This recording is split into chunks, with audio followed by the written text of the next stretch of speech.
Recent winner. Okay, Saudi recent വിന്നറാണ്. സ്നേഹ എന്നാണ് പേര്, സ്നേഹ ഷാജു അല്ലേ? സ്നേഹ വരുമ്പോൾ എങ്ങനെയായിരുന്നു സ്നേഹ ഇവിടെ വന്നപ്പോൾ സ്റ്റാർട്ടിങ്ങിൽ എന്തായിരുന്നു ഫീൽ ചെയ്തിരുന്നത്? എനിക്കിവിടെ വന്നപ്പോൾ മെയിനായിട്ട് ഒരു ക്വസ്റ്റ്യൻ മാർക്ക് പോലെ ഉണ്ടായിരുന്നത്, എനിക്ക് ഡ്യൂട്ടി ഉണ്ടായിരുന്നു. സോ മോർണിംഗ് ക്ലാസ് കഴിഞ്ഞിട്ട് എനിക്ക് ഈവനിങ് ഡ്യൂട്ടിക്ക് പോകണം.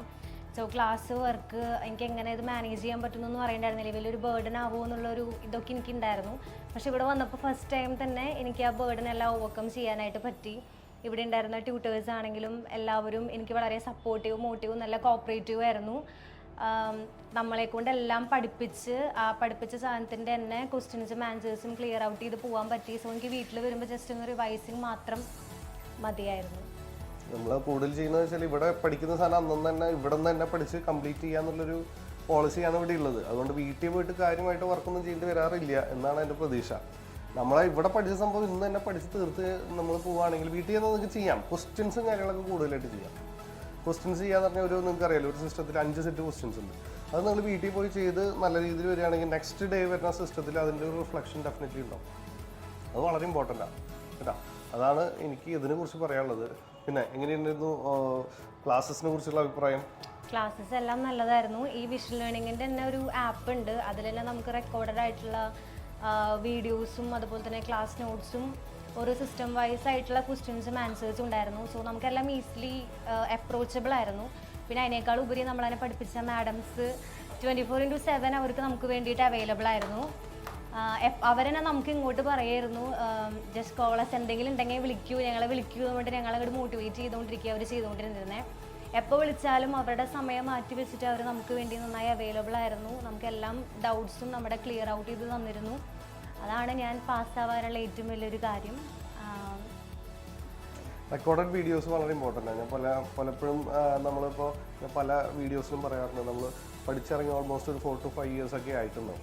അപ്പോൾ നമ്മൾ ബേസിക് കൺസെപ്റ്റൊക്കെ ചിലപ്പോൾ മനസ്സിൽ നിന്ന് മറന്നു പോയിട്ട് പല ടെർമിനോളജീസ് ഓർമ്മയുണ്ടാവില്ല. പക്ഷേ നമ്മൾ ഈ റെക്കോർഡഡ് വീഡിയോസ്, വളരെ സിമ്പിൾ വീഡിയോസ്, നിങ്ങൾ കണ്ടിട്ടില്ലേ വീഡിയോസ്?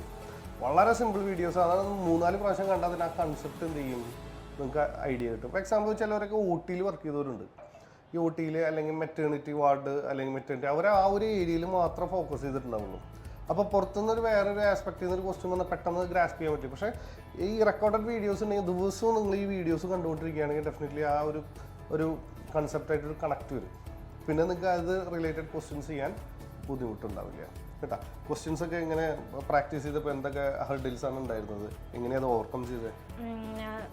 ഫ്രാങ്കായിട്ട് പറയുകയാണെങ്കിൽ നമ്മുടെ ഇവിടുത്തെ സ്റ്റഡി മെറ്റീരിയൽ കുറച്ച് ടഫായിരുന്നു. അപ്പോൾ അങ്ങനെ നമ്മൾ ട്രെയിൻ ചെയ്ത് വന്ന കാരണം നമുക്ക് എക്സാമിൻ്റെ സമയത്ത് കുറച്ചും കൂടി ഈസി ആയിട്ട് തോന്നി.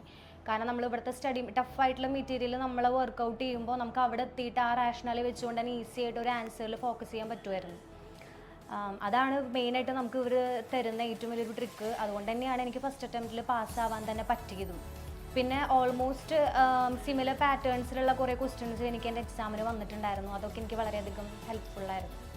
ഒരിക്കലും ബൈ ഹാർട്ട് പഠിച്ച് നിങ്ങൾ പോകരുത്. ഞാൻ വീണ്ടും പറയുന്നു, ബൈ ഹാർട്ട് പഠിച്ചു കഴിഞ്ഞാൽ ഇൻഡയറക്റ്റായിട്ട് ക്വസ്റ്റ്യൻസ് വന്നിട്ട് ഒന്നും ചെയ്യാൻ പറ്റില്ല. ഇപ്പോൾ പലരൊരു പ്രശ്നം വെച്ചാൽ ക്വസ്റ്റ്യൻ പഠിക്കുന്നു, 4 ഓപ്ഷൻസ് പഠിക്കുന്നു, അതാണ് ആൻസർ. അത് മെമ്മറൈസ് ചെയ്ത് പോകുന്ന ഒരു ടെക്നിക്കൊക്കെ പല സ്റ്റുഡൻസിലും പല ഇൻസ്റ്റിറ്റ്യൂഷൻസിലും ഞാൻ കാണുന്നുണ്ട്. പക്ഷേ അതൊക്കെ റോങ് ആയിട്ടുള്ളൊരു മെത്തേഡാണ്. ഇതിന് എന്തെങ്കിലും ഒരു ഡീവിയേഷൻ വന്നു കഴിഞ്ഞാൽ ഇൻഡയറക്റ്റ് ആയി കഴിഞ്ഞാൽ നിങ്ങൾക്ക് ഒന്നും ചെയ്യാൻ പറ്റില്ല. അപ്പോൾ ഏതൊരു ക്വസ്റ്റ്യൻ ചെയ്യുമ്പോൾ നിങ്ങൾ കൃത്യമായിട്ട് അർത്ഥം മനസ്സിലാക്കി 4 ഓപ്ഷൻസ് വരുമ്പോൾ 4 ഓപ്ഷൻസ് എങ്ങനെ എലിമിനേറ്റ് ചെയ്യണമെന്ന് കൃത്യമായിട്ട് ഐഡിയ കിട്ടിയതിന് ശേഷം മാത്രം എന്ത് ചെയ്യുക, ക്വസ്റ്റ്യൻസ് ചെയ്യാൻ നോക്കുക കേട്ടോ. എപ്പോഴും ചിലവർക്ക് ലാംഗ്വേജിൻ്റെ പ്രശ്നങ്ങളുണ്ടാവും. അപ്പോൾ ലാംഗ്വേജ് പ്രശ്നങ്ങളൊക്കെ ഉണ്ടെങ്കിൽ ഞാൻ പലരുടെ അടുത്തും പറയാറുണ്ട്, എന്ത് ചെയ്യുക, മലയാളത്തിൽ ആ ക്വസ്റ്റ്യൻ എന്താണ് മീനിങ് ഉദ്ദേശിക്കുന്നതെന്ന് വെച്ചാൽ ജസ്റ്റ് ഒന്ന് എഴുതാൻ പറയാം അല്ലേ. അപ്പോൾ അത് ഓട്ടോമാറ്റിക്കലി നിങ്ങളുടെ വേവ് ലെങ്ത് അവരുടെ വേവ് ലെങ്ത് ഏകദേശം നിങ്ങൾക്ക് മനസ്സിലാക്കാൻ പറ്റും. ആ മിസ്റ്റേക്ക് എങ്ങനെ വരുന്നത് എന്ന് മനസ്സിലാക്കാൻ പറ്റും. കൂടുതൽ ലാംഗ്വേജാണ് പ്രശ്നം. അവർ ചിന്തിക്കുന്നത് വേറെ, നമ്മുടെ മനസ്സിൽ പെർസീവ് ചെയ്യുന്നത് വേറെ. ഇത് രണ്ടും വ്യത്യാസം വന്നു കഴിഞ്ഞാൽ ഡെഫിനറ്റ്ലി ആൻസേഴ്സും മാറിപ്പോകും. അപ്പോൾ ഇത് ഓവർകം ചെയ്യാനുള്ള ഒരു പരിപാടിയാണ് ഞാൻ നേരത്തെ പറഞ്ഞത്. അപ്പോൾ അതൊരുവിധം ഈ ലാംഗ്വേജ് പ്രശ്നമുള്ള കുട്ടികൾക്കൊക്കെ ഞാൻ ഈ ഒരു മെത്തേഡ് പറയാറുണ്ട്. അത് വളരെ യൂസ്ഫുൾ ആവാറുണ്ട്, റിസൾട്ടും കിട്ടാറുണ്ട് അല്ലേ. ഇനിയിപ്പോൾ എക്സാം എഴുതാൻ പോണ കുട്ടികളുടെ അടുത്ത് എന്താണ് ഒരു ഇൻസ്പിറേഷൻ അല്ലെങ്കിൽ അവർക്കൊരു മെസ്സേജ് എന്താണ് പാസ് ചെയ്യുന്നത്? എനിക്ക് പറയാനുള്ള, ഞാൻ എൻ്റെ ഫ്രണ്ട്സ് ത്രൂ ആണ് വിഷൻ ലേണിങ്ങിൽ എത്തിയത്.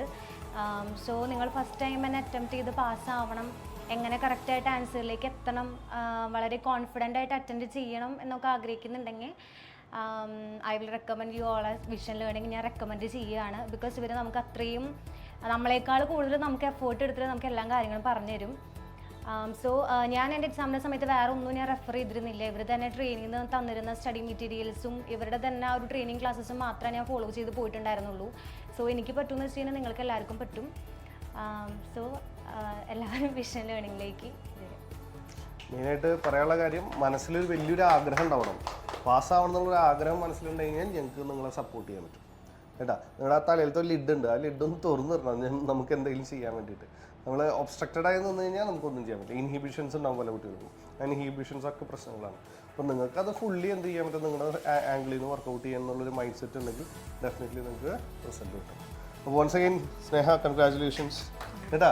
അപ്പോൾ ഇനിയും പല എക്സാംസ് എഴുതട്ടെ, പാസ്സാവട്ടെ കേട്ടാ. അപ്പോൾ ഇനി വല്ലപ്പോഴൊക്കെ നമുക്കിനിയും ഇടയിൽ കാണാം. Okay, thank you.